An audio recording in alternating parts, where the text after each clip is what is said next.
In this video, we will learn to find the value of sine of minus 240 degree. As we know, the trigonometry identity sine of minus x is equal to minus sine of x. The video explaining how to derive this identity is appearing in the upper right corner. Also, the URL address of the video has been mentioned in the description section. Let us apply the above identity for sine of minus 240 degree. Here x is 240 degree. So sine of minus 240 degree is equal to minus sine of 240 degree.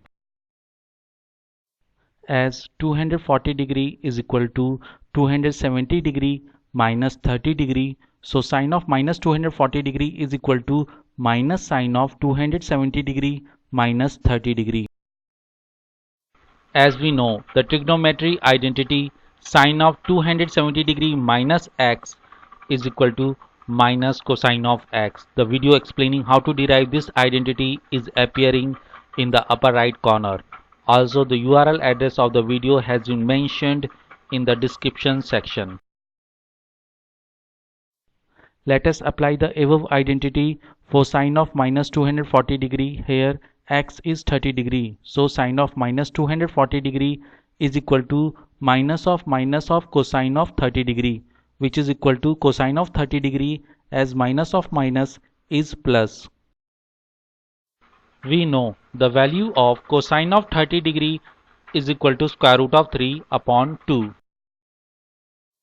So we get the value of sine of minus 240 degree is equal to square root of 3 upon 2.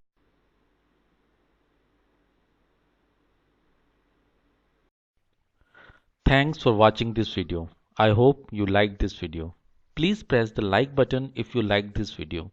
To view latest videos, do not forget to press the subscribe button and to click the bell icon for notification of the latest video.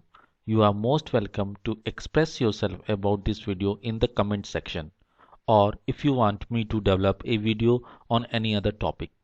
Thank you.